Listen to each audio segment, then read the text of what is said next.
ایک قول کی وضاحت میں آپ کو کر دوں جو بہت ہی مشہور ہے. یہ جو قول میں آپ کو بتانے جا رہا ہوں اس قول کا آدھا حصہ ابن حجر رحمہ اللہ کی تہذیب التہذیب میں آپ کو ملے گا، امام ترمذی کے ترجمہ حیات میں.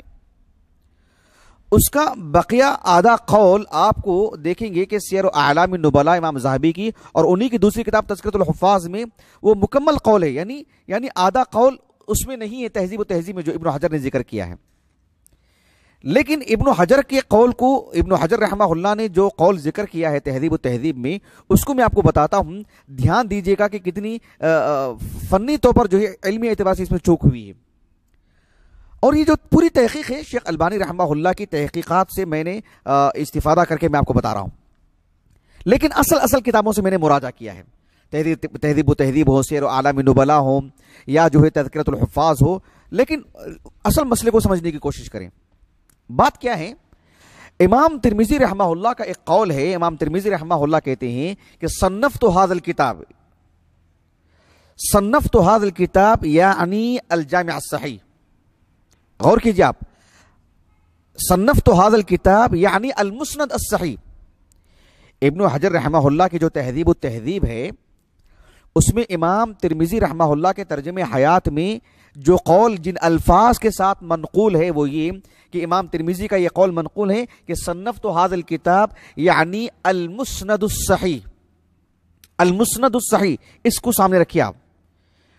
ہر دو اعتبار سے قابل مؤاخذہ قول ہے، یہ قابل گرفت قول ہے. یہ کس قدر اس پر علمی نقد کیا جا سکتا ہے غور کیجیے. المسند الصحیح ایسے ہیں گویا کہ امام ترمذی یہ کہہ رہے ہیں، امام ترمذی کی طرف منقول ہے، یہ منسوب ہے. یہ امام ترمذی کی طرف یہ منسوب ہے کہ صنفت هذا الكتاب یعنی المسند الصحیح.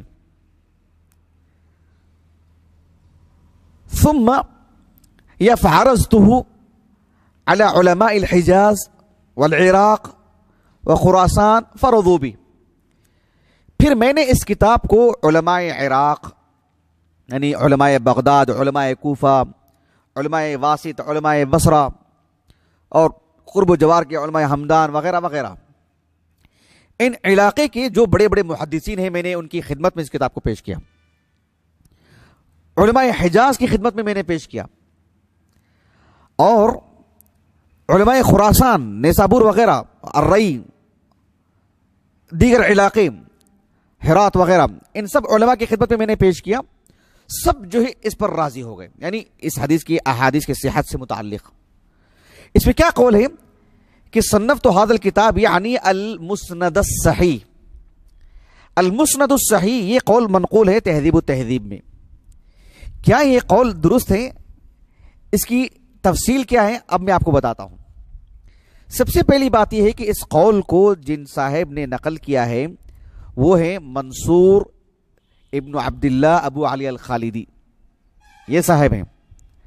شیخ البانی رحمہ اللہ نے کہا ایک تو یہ قول مردود ہے، اہل علم نے رد کر چکے ہیں اس قول پر کہ اس کو الصحیح نہیں کہہ سکتے ہیں. جس طرح سے ابھی آپ کے سامنے وہ قول نقل کیا گیا نا ابن کثیر کا رحمہ اللہ الباعث الحثیث فی اختصار علوم الحدیث سے، کہ ابو عبداللہ الحاکم اور خطیب بغدادی رحمہ اللہ نے اس کو الجامع الصحیح کہا، اور ابن کثیر رحمہ اللہ نے کیا کہا رد کرتے ہوئے؟ کہا کہ وفیہ تساہل منہما. کیوں؟ لأن فیہ احادیث کثیرہ منکرہ. اس میں بکثرت ضعیف روایات ہونے کی وجہ سے الجامع الصحیح کہہ دینا یہ دراصل تساہل ہے امام حاکم کا اور خطیب بغدادی کا. تو شیخ البانی رحمہ اللہ نے کہا کہ جس طرح سے ابن کثیر رحمہ اللہ نے امام حاکم اور خطیب بغدادی رحمہ اللہ کے اس قول کو رد کر دیا ہے اور تساہل سے تعبیر کیا ہے، کہا کہ منصور ابن عبداللہ ابو علی الخالدی کا قول بھی بالکل ویسے ہی کہا، اس قول سے متعلق یہی کہا جائے گا کہ یہ ان کا تساہل ہے. لیکن دلچسپ بات کیا کہی شیخ البانی نے؟ کہا کہ امام حاکم اور خطیب بغدادی رحمہ اللہ کی طرح منصور ابن عبداللہ الخالدی ثقہ راوی ہوتے تب جا کر کے یہ بات ہوتی، جبکہ یہ فی نفسی ہی ایک متروک راوی ہیں. حالک کا لفظ استعمال کیا شیخ البانی نے رحمہ اللہ. کہا کہ یہ راوی ہی اس لائق نہیں ہے کہ ان کی بات کو لی جائے. خطیب بغدادی امام حاکم رحمہ اللہ کے بات کو رد کیا جائے گا کہ الجامع الصحیح بات درست نہیں ہے، لیکن یہ قابل احترام علماء ہیں، دونوں ثقہ ہیں، جلیل القدر عالم دین ہیں. اگر منصور ابن عبداللہ ابو علی الخالدی خطیب بغدادی اور امام حاکم کی ہم پلہ ہوتے، ان کے ہم رتبہ ہوتے، تب جا کر کے ان کی ثقاہت کو مسلم کرتے ہوئے پھر بھی بات کو رد کر دیا جاتا. لیکن بات کہنے والے ہی تو متروک راوی ہے نا، یہ اس لائق ہی نہیں ہے کہ التفات کیا جائے، ان کی بات کو لی جائے. اس اعتبار سے بات کہی شیخ البانی نے رحمہ اللہ. شیخ البانی نے ساتھ میں ایک بات یہ بھی کہی کہ غور طلب بات یہ بھی ہے کہ تہذیب و تہذیب میں امام ترمذی رحمہ اللہ کا جو قول جن الفاظ سے منقول ہے وہ یہ ہے کہ صنفت ھذا الکتاب یعنی المسند الصحیح. المسند الصحیح، ایک تو الصحیح، یہ تو ایک مردود بات ہے، رد کر دی جائے گی اس بات کی. لیکن کہا کہ المسند، یہ کہا کہ یہ خود ایک شاذ لفظ ہے. سنن ترمذی کے لیے المسند نہیں کہا جائے گا. الابواب الفقہیہ اس نقطہ نظر سے ترتیب دی گئی کتاب ہے سنن ترمذی، اسے المسند کہا ہی نہیں جا سکتا. یہ خود ایک مستقل جو ہے قابل مواخذہ بات ہے. مزید ایک بات یہ بھی ہے کہ منصور ابن عبداللہ ابو علی الخالدی فی نفسی ہی متہم راوی ہے. محدثین کے پاس یہ ایک متروک کا مطلب یہ ہے کہ اتفق المحدثون علی ترکی، اور کسی نے ان کی توثیق بھی نہ کی ہو. یہ اس طرز کے راوی ہیں منصور ابن عبداللہ الخالدی ابو علی الخالدی. یہ بھی ایک بہت بڑی بات ہے. قابل مواخذہ اس سے بڑی بات ایک یہ بھی ہے کہ منصور ابن عبداللہ الخالدی ہی یہ شخص ہیں جو امام ترمذی کا قول نقل کرتے ہیں. چاہے آپ ابن حجر رحمہ اللہ کے تہذیب و تہذیب دیکھو، یا سیر اعلام النبلاء دیکھو، یا تذکرۃ الحفاظ دیکھو، تینوں کتابیں ہمارے پاس موجود ہیں الحمدللہ. تینوں میں بھی امام ترمذی رحمہ اللہ کے اس قول کا جو ناقل ہے وہ منصور ابن عبداللہ ابو علی الخالدی ہے. ایک تو منصور ابن عبداللہ الخالدی ضعیف راوی ہے، متروک راوی ہے، ضعیف سے بڑھ کر کے بڑا جو ہے مطلب زیادہ انحط والی بات ہے.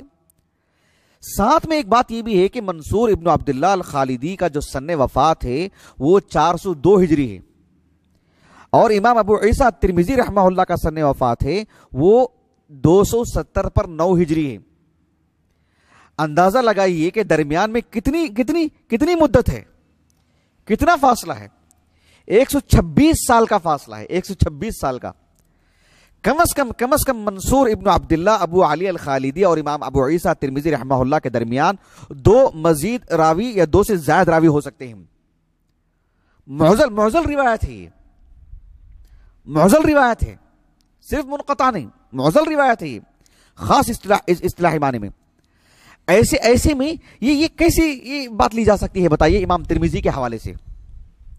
یہ جو گفتگو ہوئی ہے اب تک آپ کے سامنے، یہ اس سند کے اعتبار سے ابن حجر رحمہ اللہ ہو، اور خصوصاً امام ذاہبی رحمہ اللہ نے سیر اعلام النبلاء اور تہذیب و تہذیب تذکرۃ الحفاظ میں اپنی سند سے انہوں نے بات نقل کی.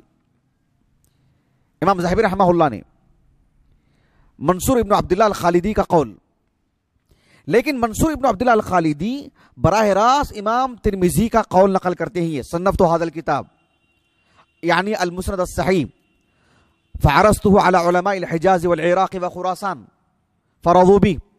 یہ قول منصور ابن عبداللہ الخالدی نقل کرتے ہیں امام ترمذی سے، جبکہ دونوں کے درمیان کی مدت ہی جو فاصلہ ہے 126 سال کا فاصلہ ہے درمیان میں. سبحان اللہ. یہ تو متن کے اعتبار سے کلام ہے کہ یہ معضل روایت ہے، اور فی نفسی منصور ابن عبداللہ الخالدی متروک راوی ہے، اور اس میں جو قول نقل کیا گیا ہے تہذیب و تہذیب میں اس میں المسند الصحیح ہے. الصحیح یہ بھی قابل رد ہے، اور المسند کی تطبیق تو ہوتی ہی نہیں اس پر، سنن ترمذی پر. ساتھ میں ایک بات یہ بھی ہے کہ سیر اعلام النبلاء اور تذکرۃ الحفاظ امام ذاہبی کی جو 2 کتابیں ہیں، اس میں یہ قول المسند الصحیح کے بجائے الجامع اس لفظ سے موجود ہے کہ صنفت ھذا الکتاب یعنی الجامع. سیر اعلام النبلاء میں، تذکرۃ الحفاظ میں، اس میں المسند الصحیح نہیں ہے. یہ بھی ایک قابل غور بات ہے. شیخ البانی رحمہ اللہ نے امام ترمذی رحمہ اللہ کا جو معروف قول ہے، جو اس سند سے ہمیں ملتا ہے، جس کا آدھا قول تہذیب و تہذیب میں ابن حجر نے ذکر کیا ہے، اس کا مکمل یہ جو قول ہے، مکمل جو نص ہے امام ترمذی کے نام پر جو منسوب ہے، وہ سیر اعلام النبلاء اور تذکرۃ الحفاظ میں موجود ہے. اس میں کیا ہے؟ امام ترمذی رحمہ اللہ سے یہ قول نقل کیا گیا ہے اسی سند سے، مزید مکمل قول سیر اعلام النبلاء اور تذکرۃ الحفاظ میں، کہ من کان فی بیتہ ھذا الکتاب یعنی الجامع فکأنما فی بیتہ نبی یتکلم، کہ جس گھر میں یہ کتاب ہوگی، کون سی؟ سنن ترمذی. جس گھر میں یہ کتاب ہوگی سنن ترمذی، گویا کہ اس گھر میں اللہ کے رسول موجود ہیں اور اس سے ہم کلام ہو رہے ہیں. یہ بہت مشہور قول ہے، سنن ترمذی کے سر ورق پر بھی لکھا جاتا ہے اور ہم لوگ تو تعلیمی زمانے سے پڑھتے آ رہے ہیں اس کو. شیخ البانی رحمہ اللہ نے ایک تو سند پر بہت دقیق کلام کیا اور اس کو اور اس پر خوب علمی نقد کیا، جو آپ کے سامنے ہم نے آپ کے سامنے رکھا ہے. اس قول پر، اس نص پر معنوی اعتبار سے جو کلام کیا شیخ البانی نے، وہ بھی قابل غور ہے. شیخ البانی رحمہ اللہ نے کہا کہ وفیہ مبالغۃ شدیدہ فی مدح ھذا الکتاب وانا استبعد ان تصدر منہ وان استبعد علی ان تصدر منہ. شیخ البانی رحمہ اللہ نے کہا کہ امام ترمذی کے نام پر منسوب اس قول میں سنن ترمذی سے متعلق جو تعریفی کلمات کہے گئے ہیں اس میں شدید مبالغہ ہے، بہت ہی مبالغہ ہے. کہ من کان فی بیتہ ھذا الکتاب یعنی الجامع فکأنما فی بیتہ نبی یتکلم، گویا کہ اس کے گھر میں نبی ہیں اور اسے ہم کلام ہو رہے ہیں. شیخ البانی رحمہ اللہ نے کہا کہ میں یعنی اس کو مستبعد گردانتا ہوں، یعنی میں اس کو ناممکن سمجھتا ہوں، یہ میرے لیے ایک مشکل بات ہے، یعنی ایسا ہو نہیں سکتا، یہ معنی مستحیل ہے کہ امام ترمذی جیسے عالم دین اتنی بڑی بات کہہ دیں. کیوں؟ اس لیے کہ خود امام ترمذی رحمہ اللہ نے اپنی اس الجامع میں متعدد روایات ضعیف لائے ہیں، اس کا ضعف بتائے ہیں، راویوں پر کلام کیا ہے، حدیث میں موجود اس کے سند میں جو علت ہے اس کو واضح کیا ہے آپ نے، اور جو ہے العلل میں اس کو مستقل طور پر ذکر کیا ہے کہ ہم نے اپنی السنن میں یا الجامع میں احادیث میں جو موجود علت ہے اس کو بتایا آپ نے. موضوع روایتیں ہیں اس میں، فضائل کے باب میں ضعف ہے، اس میں ضعف ہے، ضعیف روایتیں ہیں، یہ تو بیشتر اہل علم کہتے ہیں. لیکن کچھ محدثین نے اس میں موجود موضوع روایتوں کو بھی واضح کیا ہے، امام ذہبی ہیں اور خصوصی طور پر شیخ البانی ہیں رحمہم اللہ اجمعین. خود امام ترمذی رحمہ اللہ یہ جانتے ہوئے خود آپ نے ایک ضعیف حدیث کو اپنی الجامع میں لکھا اور اس کا ضعف بتایا، اس کو معلول قرار دیا. آپ یہ بات کیسے کہہ سکتے ہیں کہ فکأنما فی بیتہ نبی یتکلم؟ اتنی بڑی بات ایک ضعیف روایت کو نبی کی طرف منسوب کیسے کر سکتے ہیں امام ترمذی رحمہ اللہ؟ ایک موضوع روایت کو امام ترمذی رحمہ اللہ اللہ کے رسول کی طرف جانتے بوجھتے کیسے منسوب کر سکتے ہیں؟ کیسے کہہ سکتے ہیں کہ فکأنما فی بیتہ نبی یتکلم؟ یہ بات شیخ البانی نے کہی، یقیناً اس میں بہت وزن ہے. اور پہلی بات تو وہیں ختم ہو جاتی ہے سندن، کیونکہ یہ آپ کے سامنے واضح ہے. نص جو قول ہے امام ترمذی کا آپ کی طرف جو منسوب ہے، معنی اس میں جو ہے اس پر بھی شیخ البانی رحمہ اللہ نے خوب کلام کیا ہے. جو ایک طالب علم کے لیے جس کا جو تقلیدی طور پر علم حاصل نہیں کرتا ہے اور جامد مقلد نہیں ہے، تحقیقی طور پر علم حاصل کرنا چاہتا ہے، وہ بھلے ہی یہ قول بہت مشہور ہے اور منسوب ہے امام ترمذی کے نام پر، خود سنن ترمذی کے کتاب کے سر ورق پر یہ قول آپ کو مل جائے گا، لیکن اس قول کی یہ حیثیت ہے سند کے اعتبار سے بھی اور اس کے جس کا جو متن ہے اس اعتبار